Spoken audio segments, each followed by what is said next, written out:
Hi friends, Malaikottai Vaaliban പുതിയ trailer വന്നിരിക്കുകയാണ്. ഈ സമയത്ത് LJP കൂട്ടുകെട്ടിൽ മോഹൻലാലിന്റെ ബിഗ് ബജറ്റ് ഫിലിമാണ് വരുന്നത്.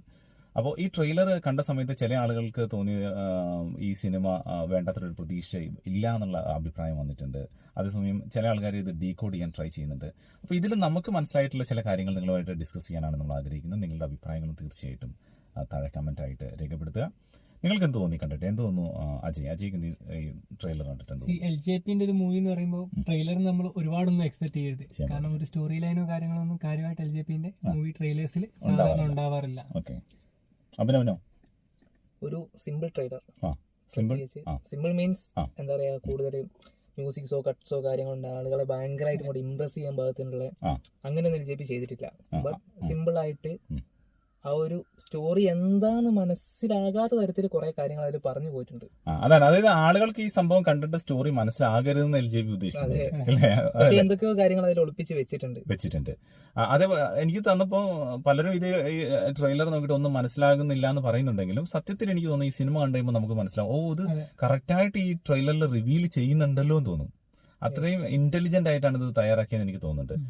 ഇതിൽ തന്നെ പല കാര്യങ്ങളും കാണുന്ന സമയത്ത് ഇപ്പൊ ഈ മലൈക്കോട്ടെ വാലിബൻ ഇതിൽ സ്റ്റാർട്ടിങ് തന്നെ ഒരു റെഡ് ഇതിലാണല്ലോ ഇങ്ങനെ വന്നോണ്ടിരിക്കുന്നത് അല്ലെ, ഇങ്ങനെ വരുന്നുണ്ട്. അപ്പൊ പല സ്ഥലത്തും മ്യൂസിക് വാദ്യോപകരണങ്ങളൊക്കെ ഉണ്ട്. നിങ്ങൾ നോക്കിയാൽ അറിയാം, ചില സ്ഥലത്ത് നമ്മളെ ഹാർമോണിയം മോഡലിലെ ചില സംഭവങ്ങളൊക്കെ ഇങ്ങനെ സൈഡിലുണ്ട്. അങ്ങനെ പല വാദ്യോപകരണങ്ങളുണ്ട്. അതിലൂടെ ഇങ്ങനെ മൂവ് ചെയ്താണ് പോകുന്നത്.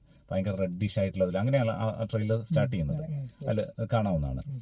പിന്നെ അത് കഴിഞ്ഞിട്ട് പിന്നെ വരുന്ന സീനിലേക്ക് നിങ്ങൾ നോക്കുമ്പോൾ നിങ്ങളുടെ അഭിപ്രായങ്ങൾ എന്തൊക്കെയാണ് വേറെ വരുന്നത്? ഒരു നരേഷനിലൂടെയാണ് സ്റ്റാർട്ട് ചെയ്യുന്നത്. അതെ, നരേഷനിലൂടെയാണ് സ്റ്റാർട്ട് ചെയ്യുന്നത്. ഇതിൽ ഏറ്റവും ഇൻട്രസ്റ്റിംഗ് ആയിട്ട് എനിക്ക് തോന്നിയത്, ഇതിലിപ്പോൾ ചരിത്രവും മറ്റു സംഭവങ്ങളൊന്നും ഇല്ലാന്ന് അവർ പറയുന്നുണ്ടെങ്കിലും എനിക്കിത് കണ്ടപ്പോൾ തോന്നിയ ഒരു സംഭവം എന്താ പറയുക, മലൈക്കോട്ടെ. ഞാൻ വെറുതെ ഈ മലൈക്കോട്ടെ എന്ന് പറഞ്ഞ സംഭവം എന്താന്ന് പറയുന്നത് എടുത്തു നോക്കി. മലൈക്കോട്ടെ എന്ന് പറഞ്ഞാൽ ഡിണ്ടിഗൽ അതല്ലേ, തമിഴ്നാട്ടിലെ ഡിണ്ടിഗലിനടുത്തുള്ള ഒരു വലിയ കോട്ടയാണ്. അതിനടുത്തുള്ള കോട്ടയാണ് മലൈക്കോട്ടെ എന്ന് പറയുന്നത്. അപ്പോൾ അവിടെ അതുമായി ബന്ധപ്പെട്ടുകൊണ്ട് ഒരുപക്ഷെ ഇതിന്റെ ഒരു ബാക്ക് സ്റ്റോറി, ഒരു സ്റ്റോറിയാണ്, ഒരു മിത്തിനെ എടുത്തുകൊണ്ട് ഒരു മിത്ത് എടുത്തിട്ട് ഒരു സ്റ്റോറി ആക്കി മാറ്റിയതാകാൻ സാധ്യതയുണ്ടെന്നുള്ള ഒരു സംശയം എനിക്കിതിൽ ഒന്ന് തോന്നിയിട്ടുണ്ട്. പിന്നെ ഇതിനകത്ത് എനിക്ക് വേറെ തോന്നിയൊരു കാര്യം എന്താണെന്ന് വെച്ചാൽ, ഇതിനകത്ത് ഇങ്ങനെ ഒരു ഷോർട്സിൽ ഇങ്ങനെ മാമൂഡ് കളരി എന്ന് പറഞ്ഞ് ഇങ്ങനെ പോകുന്ന ഒരു പോർഷൻസ് ഉണ്ടല്ലോ അതേപോലെ തന്നെ നമുക്ക് ഇതിനകത്ത് ശരിക്കും പറഞ്ഞാൽ രക്തം ചിന്തി ഒഴുകുന്ന, അതായത് ജീവൻ ത്യാഗം ചെയ്യുന്ന, ജീവൻ മൃത്യു വരിക്കുന്ന ആ ഒരു സംഭവത്തെ പറ്റിയുള്ള ഒരു നരേഷൻ പോലെ എനിക്ക് ഫീൽ ചെയ്തു. അത് കണ്ടപ്പോൾ എനിക്ക് തോന്നിയത് ശരിക്കും മാമാങ്കത്തിലൊക്കെയുള്ള ചാവേറുകളില്ലേ, അപ്പൊ ആ ചാവേറുകൾ അതേപോലുള്ള എന്തോ ഒരു സംഭവം ഈ സിനിമയിലുണ്ടോ എന്ന് എനിക്ക് സംശയമുണ്ട്. അങ്ങനെ ആ ചാവേറുകളായി ചെല്ലുകയും അവസാന നിമിഷം സാമൂതിരി വധിക്കാൻ എത്തുന്ന സ്ഥലത്ത് നിന്നും, അതായത് മാമാങ്കത്തിൽ പറയുന്ന ഒരു സംഭവമുണ്ട്, ഒരു തവണ സാമൂതിരിയെ വധിക്കുന്നതിന്റെ തൊട്ടടുത്ത് വരെ എത്തിയിരുന്നു എന്ന് പറയുന്നുണ്ട്. അപ്പൊ അതേപോലെ എന്തോ ഒരു സംഭവം ഇതിന്റെ അടുത്തേക്ക് എത്തിയിട്ടുണ്ടായിരുന്നു. അതുമായി ബന്ധപ്പെട്ടുകൊണ്ടൊരു സംഭവമാണോ എന്നും എനിക്ക് ചെറിയൊരു സംശയം തോന്നുന്നു. എന്നിട്ട് അവസാന നിമിഷം, കാരണം ബ്രിട്ടീഷുകാരുടെ ഉണ്ട്, ബ്രിട്ടീഷുകാർ അതിലേക്ക് ഉണ്ട്. ആ ഒരു ചരിത്ര കാലഘട്ടം പറയുമ്പോൾ അതിനകത്ത് ബ്രിട്ടീഷുകാരുണ്ട്. പക്ഷെ ഇവർ പറയുന്നുണ്ട് ഇതൊരു അങ്ങനെ ഒരു സംഭവം അല്ല എന്ന്. അതാണ് എന്റെ ഒരു സംശയം. നിങ്ങൾക്ക് എന്തൊക്കെയാ തോന്നുന്നത്? ഒരു വാരിയറാണ് എന്തായാലും, ഒരു വാരിയറാണ്, സ്കിൽഡ് ആയിട്ടുള്ള. കാരണം അതില് ട്രെയിലറിൽ ഒരു പോർഷനിൽ കാണിക്കുന്നുണ്ട്, കാരണം നല്ല വാളൊക്കെ എടുത്തിട്ട് സാധനങ്ങളൊക്കെ തട്ടി മാറി ലാലേട്ടൻ അങ്ങനെ മുന്നോട്ട് കുതിച്ചു പായുന്നുണ്ട്, വരുന്നുണ്ടല്ലേ. പിന്മാറുന്നതായിട്ട് അതിലൊന്നും കാണുന്നില്ല. അതെ. ഇതില് മോഹൻലാലിന്റെ രണ്ട് വ്യത്യസ്തമായ ഒരു ഫിഗേഴ്സ് ആയിട്ട് എനിക്ക് തോന്നുന്നുണ്ട്. ഇതിനകത്ത് ചിലപ്പോൾ ഒരു വാരിയർ ആയിരിക്കാം. എനിക്ക് തോന്നുന്നു ചിലപ്പോൾ നമ്മൾ ഈ എന്താ പറയാ, പണ്ടത്തെ പല ലെജൻഡറീസ് ഉണ്ടാവില്ല, ലെജൻഡറി സ്റ്റോറികൾ ഉണ്ടാവില്ല, പണ്ടത്തെ പഴയ കാലഘട്ടത്തെ വീരകഥകളൊക്കെ ഉണ്ടാവില്ലേ, അങ്ങനെ ഒരു പ്രദേശത്തെ ഒരു പക്ഷെ ആ ഒരു രാജ്യത്തെ അല്ലെ അവിടത്തെ ഒരു പ്രധാനപ്പെട്ട ഒരു വീരനായകനായിരിക്കാം ആയിരിക്കാം. പക്ഷെ അദ്ദേഹം മരണപ്പെട്ടു പോയിട്ടുണ്ടെങ്കിൽ ചിലപ്പോൾ അദ്ദേഹത്തെ ആരാധിക്കുന്നവരായിരിക്കാം. ഇപ്പം ഒരുപക്ഷെ അദ്ദേഹത്തെ ഇപ്പത്തെ ഒരു പുതിയ ഇപ്പത്തെ കാലഘട്ടത്തിലെ ജനത ഇവരെ ആരാധിക്കുന്നവരായിരിക്കാം. ഈ ആരാധിക്കുന്നവരായിരിക്കാം. ഒപ്പം തന്നെ അവിടെ നടക്കുന്ന വലിയൊരു പ്രശ്നവുമായി ബന്ധപ്പെട്ടുകൊണ്ട് അതിലേതെങ്കിലും ഒരു പ്രധാനപ്പെട്ട കഥാപാത്രം ആയിട്ട് ഈ മോഹൻലാൽ എന്താ പറയാ, ആ വീരനായകൻ, അവരുടെ ഒരു ദൈവം പോലെ കാണുന്ന ആള് ഇവരുമായി സംസാരിക്കുന്നതായിരിക്കാം. ഇതിന്റെ പണ്ടത്തെ കഥകളും കാര്യങ്ങളൊക്കെ ചിലപ്പോൾ ആദ്യം ഇങ്ങനെ സംസാരിച്ചു പോകുന്നതായിരിക്കാം. അതുകൊണ്ടായിരിക്കണം ഒരു പക്ഷേ പറഞ്ഞത് ഇതൊരു പൊളിയാണ്, ഇതുവരെ നിങ്ങൾ കണ്ട സാധനങ്ങൾ ഒറിജിനൽ അല്ല എന്ന് പറഞ്ഞു. പോയി പൊളി എന്ന് പറഞ്ഞാൽ കള്ളായി പോകും, പൊയ്യാണെന്ന് പറഞ്ഞു. പിന്നീട് എന്താണെന്ന് വെച്ചാൽ പിന്നെ റിയൽ ഇൻസിഡന്റിൽ ഇവരിങ്ങനെ അകപ്പെട്ടു പോകാന്ന് കിട്ടുക. അപ്പൊ ആ സ്വാഭാവികമായിട്ട് എന്താ ഒരു അവതാരമായിട്ട് ചിലപ്പോൾ എവിടെയാണോ ധർമ്മത്തിന് നമ്മുടെ ഇതിലൊക്കെ പറഞ്ഞല്ലോ, അവതാര കഥകളിലൊക്കെ പറയുന്നത് എവിടെയാണ് ധർമ്മം ക്ഷയിക്കുന്നത് അവിടെയാണ് അവതാരം എടുക്കേണ്ടി വരും എന്ന് പറയുമല്ലോ.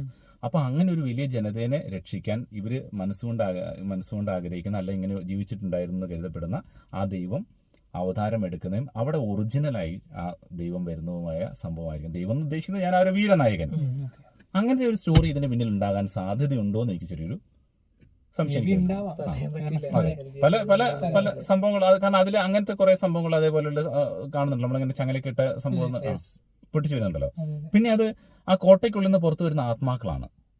കുറെ ഇങ്ങനെ ഒരു കോട്ടയുടെ ഉള്ളിൽ നിന്ന് ഇങ്ങനെ പുറേ ഇങ്ങനെ പുറത്തേക്ക് വരുന്നുണ്ടല്ലോ. കാരണം അവിടെ നിന്ന് അവരെ ബോഡി കംപ്ലീറ്റ് കാണിക്കുന്നില്ല. ബോഡി ഇങ്ങനെ ആ ഒരു കോട്ട ഇങ്ങനെ തുറന്നിട്ട് അതിനുള്ളിൽ ഇങ്ങനെ പുറത്തേക്ക് ഇങ്ങനെ പോകുന്നുണ്ട്. അത് ശരിക്കും ബോഡി കാണിക്കാതെ ഇങ്ങനെ ഇങ്ങനെ ഇങ്ങനെ പോകുന്നുണ്ട്. അപ്പോൾ അത് എനിക്ക് തോന്നുന്നുണ്ട് ശരിക്കും അതിനുള്ളിൽ കോട്ടയ്ക്കകത്ത് ഒരുപാട് ആളുകൾ കൊല്ലപ്പെട്ടിട്ടുണ്ടാകാം. അപ്പോൾ അവർക്കൊരു മോചനം ലഭിക്കുകയാണ്. അങ്ങനത്തെ ഒരു സംഭവമായി വരാനുള്ള സാധ്യത ഞാൻ കാണുന്നുണ്ട്.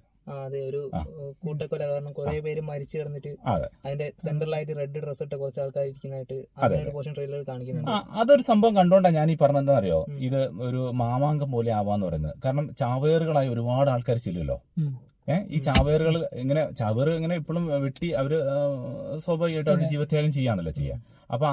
അപ്പൊ ഒരുപാട് ആളുകൾ ഇങ്ങനെ കിടക്കുകയാണ്. അതിന്റെ ഇടയ്ക്ക് അതിനെ തന്നെ ഒരു ഷൂട്ട് ചെയ്യുന്ന ഒരു സംഭവം ഉണ്ടല്ലോ, ഒരു ബ്രിട്ടീഷുകാർ അല്ലേ, ഒരു പട്ടാള മേധാവി അങ്ങനെ ഒരാൾ. അപ്പൊ ശരിക്കും സാമൂതിരിന്റെ ഒക്കെ എടുത്ത് നമ്മള് ശരിക്കും ചാവേറുകളായി ചെന്ന് സാമൂതിരി അവസാന നിമിഷം ആക്രമിക്കാൻ ശ്രമിച്ചാലും അവരെന്ത് ചെയ്യും, പരാജയപ്പെട്ടു. അവരേതായാലും വെടിവെച്ചൊക്കെ കൊല്ലുകയാണ് ചെയ്യുന്നത്. അതേപോലത്തെ ഒരു മാമാങ്കല്ല ഞാൻ പറയുന്നത്, അതേപോലത്തെ ഒരു സംഭവം ഇതിലുണ്ടോ എന്നുള്ളത് ഒരു സാധ്യത പറയാനുള്ള ഒരു കാരണം. പിന്നെ എനിക്കിത് കണ്ടപ്പോൾ തോന്നിയ ഒരു സംഭവം എന്താ വെച്ചാൽ, ഞാൻ നേരത്തെ പറഞ്ഞ മലൈക്കോട്ട എന്ന് പറഞ്ഞത് തമിഴ്നാട്ടിലുള്ള ഡിണ്ടിഗലിലുള്ള ഒരു സ്ഥലമാണല്ലോ. അപ്പോൾ അവിടെയുള്ള ഒരു കോട്ടയുടെ പേര് മലൈക്കോട്ട എന്നാണ്. അവിടെ ഒരു മിത്ത് കണക്ട് ചെയ്ത് കിടക്കുന്നതും വീരപാണ്ഡ്യ കട്ടബൊമ്മൻ എന്ന് പറഞ്ഞ ആളുണ്ട്. നമ്മൾ പണ്ട് സ്കൂളുകളിലൊക്കെ പഠിച്ചിട്ടില്ല, വീരപാണ്ഡ്യ കട്ടബൊമ്മൻ എന്ന് പറഞ്ഞിട്ട്. ഈ കട്ടബൊമ്മന്റെ കഥകൾ ശരിക്കും പറയുകയാണെങ്കിൽ അവിടുത്തെ എന്താ പറയുക ഫോക്ലോറാണ്, നാടോടി കഥകളാണ്. ശരിക്കും അയാളൊരു എന്താ പറയുക നമ്മുടെ റോബിൻഹുഡിനെ പോലെയായിരുന്നു. അങ്ങനെയൊക്കെയുള്ള കുറേ സംഭവം ഉണ്ടായില്ല. അയാൾ വളരെ വീര കഥകൾ ഒരുപാടുള്ള ആളാണ്. അപ്പോൾ അയാൾ വളരെ ഒരു ഭയങ്കര ശക്തനായ ഒരു ഇത്തരത്തിലുള്ള ഒരു വ്യക്തിയായിരുന്നു. അപ്പോൾ അദ്ദേഹത്തെ മരണപ്പെട്ടതിന് ശേഷവും അദ്ദേഹത്തിൻ്റെ ഇങ്ങനെയുള്ള കഥകളും കാര്യങ്ങളൊക്കെ ഇങ്ങനെ പോവുകയും അദ്ദേഹത്തിന് സാധാരണക്കാരായ ആളുകളെ രക്ഷിക്കുന്നു, അവിടുത്തെ ജനതയെ രക്ഷിക്കുന്നു എന്നുള്ള വിശ്വാസമൊക്കെ അവിടെ ശക്തമായിട്ടുണ്ട്. അദ്ദേഹത്തിന്റെ ഒരു അവതാരമായിട്ട് ചിലപ്പോൾ കൊണ്ടുവരാനുള്ള, അതായത് മോഹൻലാലിന് അദ്ദേഹത്തിന്റെ ഒരു അവതാരം പോലെ ഉള്ളൊരു സംഭവമായിട്ട് നിലവിലുള്ള പ്രശ്നത്തിൽ അവർ നിലവിലൊരു സംഭവം ഒരു സ്ട്രഗിൾ ചെയ്തുകൊണ്ടിരിക്കുകയാണ്. ആ സ്ട്രഗിൾ ചെയ്യുന്നതിലേക്കാണല്ലോ ഒരു വാരിയർ വരികയാണല്ലോ. അപ്പോൾ പണ്ടുണ്ടായിരുന്ന വാരിയർ, ഇവര് ആരാധിച്ചിരുന്ന അല്ലെങ്കിൽ അവർ ബഹുമാനിച്ചിരുന്ന ആ വാരിയർ പോയ സംഭവം. അപ്പൊ ആ വാരിയർ സ്വാഭാവികമായിട്ട് എന്ത് സംഭവിക്കുന്നുണ്ട്, തിരിച്ചു വരികയാണ്. അപ്പൊ അതുവരെയുള്ള ഇപ്പൊ ഒരു അതിന്റെ ബാക്ക് സ്റ്റോറി ആയിരിക്കും ഈ പറയുന്നത്. ബാക്ക് സ്റ്റോറി പറഞ്ഞു ഇവർ ലാസ്റ്റ് ഒരു പ്രശ്നത്തിന് ഉള്ളിൽ അകപ്പെട്ട് നിൽക്കുന്ന സമയത്ത് ആ റിയൽ ആയിട്ട് ആ വാരിയർ വരികയാണ്. അപ്പൊ അവിടെ അത് ഇനി കാണുന്ന നിജം എന്ന് പറയുന്നുണ്ടല്ലോ, ഇനി കാണപ്പോകുന്ന നിജം എന്ന് പറയുന്നുണ്ടല്ലോ. അപ്പൊ പിന്നെ വരുന്നത് ശരിക്കും ആ ഒരു അത് അവതാരമായി വരും. അതുകൊണ്ടായിരിക്കും മോഹൻലാൽ അവതാർ എന്നുള്ള ഒരു സംഭവം ഉണ്ടല്ലോ, ഒരു സംഭവം അതിനകത്ത് എഴുതി കാണിക്കുന്നുണ്ടല്ലോ അല്ലേ. അങ്ങനെ എന്തെങ്കിലും ആകാൻ സാധ്യതയുണ്ടോ എന്ന് എനിക്ക് തോന്നുന്നു, സംശയമുണ്ട്. ഇതൊക്കെ വെറും സംശയങ്ങളും ഊഹാപോഹങ്ങളും മാത്രമാണ്. ചതിയിലൂടെയാണ് കഥ മുന്നോട്ട് പോകുന്നത്. ആ ട്രെയിലറിന് ഏകദേശം ഒന്ന് കണക്ട് ചെയ്യാൻ സാധിക്കുന്നുണ്ട്. ഉണ്ട്. അതിനകത്ത് വേറെ ഒരു സംഭവം ഉണ്ട്. ചതിയിലൂടെ ആവുന്ന സമയത്ത് തന്നെ അവർ ട്രാൻസ്ജെൻഡർ കാണിക്കുന്നുണ്ട് അതിൽ, ഒരു നൈഫായിട്ട്. അത് ഈ സ്റ്റോറിയിൽ ഒരു പ്രധാനപ്പെട്ട ഒരു സംഭവമായിട്ട് ഞാൻ കാണുന്നുണ്ട്. ഈ ബ്രിട്ടീഷുകാരുടെ കാലഘട്ടത്തിൽ ഇതേപോലുള്ള കുറെ കഥകളുണ്ട് ഇതുമായി ബന്ധപ്പെട്ടുണ്ടല്ലോ, കുറെ സംഭവങ്ങൾ കാണാം. പിന്നെ ഈ രാജസ്ഥാനിൽ വെച്ചത് ഷൂട്ട് ചെയ്തത്, രാജസ്ഥാനിലും ഇങ്ങനത്തെ ഇതേപോലെ കുറെ സംഭവങ്ങളുണ്ട്. രാജസ്ഥാനിലെ ഏറ്റവും വലിയൊരു കോട്ടയുണ്ട്. ആ കോട്ടയ്ക്കുള്ളിൽ തന്നെ ഇതേപോലെ നിരവധി ആളുകൾ കൂട്ടക്കുരുതി നടത്തിയിട്ടുണ്ട്. അതുമായി ബന്ധപ്പെട്ട് ഇതിനെന്തെങ്കിലും കണക്ഷൻ ഉണ്ടോ എന്നുള്ളതും ഭയങ്കര സംഭവമാണ്. കാരണം രാജസ്ഥാനിലാണ്. കാരണം രാജസ്ഥാനിൽ അത്രയും വലിയ കോട്ടയാണ്, മല പോലെ വലിപ്പമുള്ളൊരു കോട്ടയാണ്, മലൈക്കോട്ടയം തന്നെ. അങ്ങനെ അതുകൊണ്ട് അർത്ഥത്തിലാണ് അതിനെ കൊണ്ടുപോകുന്നതെന്നും പറയാൻ പറ്റില്ല. അങ്ങനെ നിരവധി സംഭവം അതിലുണ്ട്, ഒളിഞ്ഞെടുപ്പുണ്ട്, നമ്മൾ അറിയാത്തത് നമ്മൾ ശ്രദ്ധിക്കാത്തതുമായിട്ടുള്ള ഒരുപാട് വസ്തുതകൾ.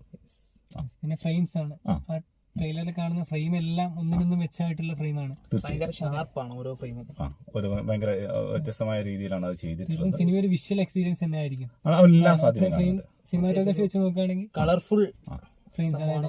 അതെ. എന്തായാലും സ്വാഭാവികമായിട്ട് ഒരു ഭയങ്കര ഒരു സംഭവം ഒരുക്കി വെച്ചിട്ടുണ്ടെന്നുള്ള കാര്യത്തിൽ തർക്കമില്ല. പക്ഷെ ഈ സ്റ്റോറി എത്രത്തോളം ആളുകൾക്ക് ഇമോഷണലി കണക്റ്റഡ് ആവുന്നു എന്നുള്ളതായിരിക്കും ഇതിന്റെ സക്സസ് അല്ലേ. പലപ്പോഴും ഇപ്പം നമ്മൾ നോക്കി അറിയാം പല സ്റ്റോറീസും ശരിക്കും മേക്കിംഗ് വലിയ കുഴപ്പമുണ്ടായിട്ടൊന്നല്ല, പക്ഷെ അതിന്റെ ഇപ്പം ഒന്നും വേണ്ട, നമുക്ക് നമ്മുടെ കുഞ്ഞാലി മരക്കാർ അല്ലേ, കുഞ്ഞാലി മരക്കാരല്ലേ, അപ്പൊ ആ കുഞ്ഞാലി മരക്കാർ പോലും ഇമോഷണലി കുറച്ചുകൂടി കണക്ട് ചെയ്യാൻ പറ്റുന്ന രീതിയിലേക്ക് ആ സ്റ്റോറി ക്രിയേറ്റ് ചെയ്യണമെങ്കിൽ ചിലപ്പോൾ അത് അതിനുള്ള ഗ്രാഫിക്സിന്റെ പ്രശ്നം ആൾക്കാർ ചിലപ്പോൾ മറന്നേനെ. പക്ഷെ ഇമോഷണലി അത്രത്തോളം അത് കണക്ട് ആവാത്തത് കൊണ്ടായിരിക്കും. പക്ഷെ എനിക്ക് പേഴ്സണലി വലിയൊരു പ്രശ്നമായിട്ട് എനിക്ക് തോന്നിയില്ല കേട്ടോ. പലരും വിമർശിച്ചിട്ടുണ്ടെങ്കിലും കുഞ്ഞാലി മരക്കാർ എനിക്ക് കണ്ടിരിക്കാൻ പറ്റാത്തൊരു സിനിമയായിട്ട് എനിക്ക് തോന്നിയിട്ടില്ല. അതേ പറഞ്ഞ അത് ചിലപ്പോൾ ഒന്നുകൂടി ആ ഒരു ഇമോഷണലി കണക്ട് ചെയ്യുന്ന ഒരു സ്റ്റോറി അതിൽ ഉണ്ടായിരുന്നെങ്കിൽ ഒരു പക്ഷേ ആ സിനിമ രക്ഷപ്പെട്ടു പോയാൽ. പക്ഷെ ഇവിടെ മേക്കിങ്ങിന്റെ കാര്യത്തിൽ ഇവിടെ നമ്മൾ നോക്കിയറിയാം. പിന്നെ ഇതിലൊരു ബുദ്ധ സന്യാസി ആയിട്ടുള്ള എന്തോ കണക്ഷൻസ് ഉണ്ടോന്നുള്ളൂ കാണുന്നുണ്ട്. കാരണം ഒരു ലാലേട്ടൻ ഇരിക്കുന്നുണ്ട്, അടിക്കാൻ വേണ്ടി വരുമ്പോൾ സിമ്പിൾ ആയിട്ട് ലാലേട്ടൻ അവിടെ ഇരിക്കുന്നുണ്ട്. റൈറ്റ്. അതുകൊണ്ട് മാത്രമല്ല അതിനകത്ത് ആ റെഡ് കളറൊക്കെ ബുദ്ധിസ്റ്റുകളുടെ വസ്ത്ര രീതികളും അതുപോലെ ആയോധന കലകളുമായിട്ടുള്ള ഒരു കണക്ഷൻസ് ഒക്കെ ഇതിൽ കാണിക്കുന്നുണ്ടല്ലോ. അപ്പൊ അങ്ങനെ ഒരു ബുദ്ധ സന്യാസി സ്റ്റൈലിലൊരു സംഭവം ഇതിനകത്തേക്ക് ഒരു കണക്ഷൻസ് ഉണ്ടോ എന്നുള്ളതും നമ്മള് എനിക്കിപ്പോ ഒരു അഗോരി ഫീൽ ആണ് തോന്നിയത്. അതെ അല്ലേ, പല സീനിലും ട്രെയിലറിൽ വന്നതിലെ പൊടി വാരി എറിയുന്നതും സംഭവം കണ്ടപ്പോ അല്ലെ, അതിലൊരു അങ്ങനത്തെ ഒരു ഫീൽ ഉണ്ട് അതില്. ലാലേട്ടനാണ് തോന്നുന്നു സെന്ററിൽ ഇരുന്നതിൽ ഒരുപാട് പേരിങ്ങനെ അത് മുമ്പ് വന്ന ഒരു ട്രെയിലറിൽ. അപ്പൊ ഇതിൽ എന്തായാലും എനിക്ക് തോന്നുന്നുണ്ട് ഇവര് പറഞ്ഞ ഈ വീരനായകന്റെ ഒരു ബാക്ക് സ്റ്റോറി ഉണ്ടാവാൻ സാധ്യതയുണ്ട്.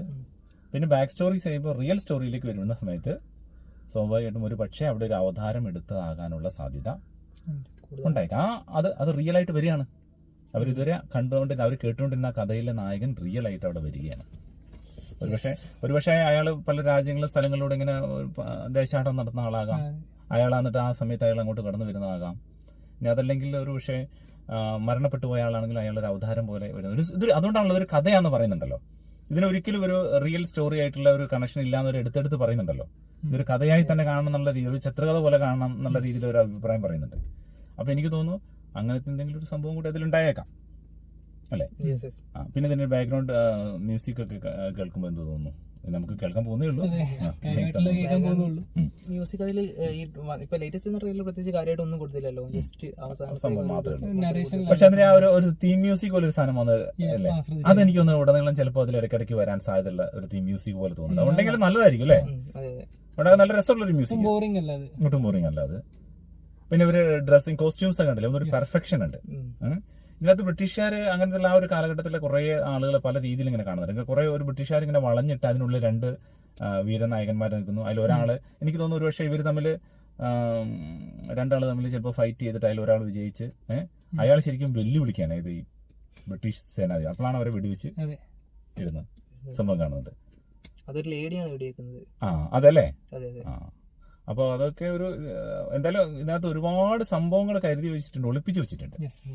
എന്നാൽ ഒറ്റയടിക്ക് നോക്കാം, പെട്ടെന്ന് അങ്ങ് മനസ്സിലാവുകയും ചെയ്യരുത്. ഇനി ഇതിൽ കൂടുതൽ ചിലപ്പോൾ നമ്മളൊന്നും തീരെ പ്രതീക്ഷിക്കാത്ത രീതിയിലുള്ള ചില നടന്മാർ ഇതിൽ ചിലപ്പോൾ പ്രത്യക്ഷപ്പെട്ടുകൂടായില്ല. അതെ, ഒരു ക്യാമിയോ ഒന്നുകൂടായില്ല.